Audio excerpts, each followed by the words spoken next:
AP రాజకీయాల్లో fire brand రోజా mark రాజకీయం మళ్ళీ సెంటర్ ఆఫ్ అట్రాక్షన్ అయింది. చాలా కాలం నుంచి సైలెంట్గా ఉంటున్న ఆమె హఠాత్తుగా ఢిల్లీ విమానం ఎక్కడం ఇప్పుడు తెలుగు రాష్ట్రాల్లో హాట్ టాపిక్గా మారింది. రోజా ఢిల్లీ పర్యటన కేవలం వ్యక్తిగతమైందని మొదటి ప్రచారం జరిగినప్పటికీ దాని వెనుక ఉన్న అసలు కారణాలు ఆలస్యంగా బయటపడడంతో అధికార కూటమిలో ముఖ్యంగా చంద్రబాబు నాయుడు వర్గంలో కలవరం మొదలైనట్లు తెలిసింది. సాధారణంగా రోజా చేసే విమర్శలు నేరుగా ఉంటాయి, కానీ ఈసారి ఆమె వేసిన అడుగులు మాత్రం అత్యంత వ్యూహాత్మకంగా ఉన్నాయని రాజకీయ విశ్లేషకులు భావిస్తున్నారు. ఢిల్లీలో ఆమె ఎవరెవరిని కలిశారనే విషయంపై స్పష్టత లేనప్పటికీ జాతీయ స్థాయిలో కొందరు కీలక నేతలతో రహస్య మంత్రాలు జరిగినట్లు గుసగుసలు వినిపిస్తున్నాయి. రాష్ట్రంలో ప్రస్తుతం నెలకొన్న రాజకీయ పరిస్థితులు, మహిళా భద్రతపై ఆమె గతంలో చేసిన ఆందోళనను జాతీయ వేదికపైకి తీసుకెళ్లడమే ఈ పర్యటన ప్రధాన ఉద్దేశమని భావిస్తున్నారు. చంద్రబాబు సర్కార్ అమలు చేస్తున్న కొన్ని నిర్ణయాలపై కేంద్ర పెద్దలకు రోజా ఫిర్యాదు చేశారనే వార్త ఇప్పుడు రాజకీయ వర్గాల్లో ప్రకంపనలు సృష్టిస్తుంది. అన్నిటికంటే ముఖ్యంగా ఒకప్పుడు తనను ఇబ్బందులకు గురి చేసిన అంశంపై ఇప్పుడు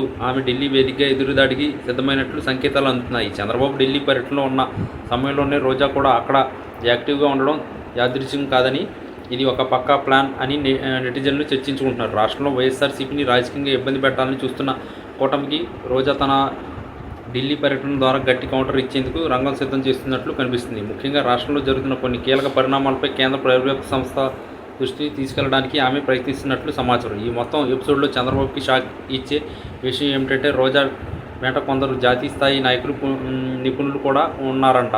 ఇది కేవలం రాజకీయ పర్యటన మాత్రమే కాదని, భవిష్యత్తులో రాబోయే కొన్ని సూచనల పరిణామాలకు ఇది ఒక నాంది అని తెలుస్తుంది. చాలా కాలం తర్వాత ఢిల్లీ వీధుల్లో రోజా కాన్ఫిడెన్స్గా కనిపించడం చూస్తుంటే ఆమె వెనుక ఏదో పెద్ద శక్తి ఉందనే అనుమానాలు బలపడుతున్నాయి. ఇది ఇలాగే కొనసాగితే ఏపీ రాజకీయాల్లో కొత్త సమీకరణలు వచ్చే అవకాశం ఉంది.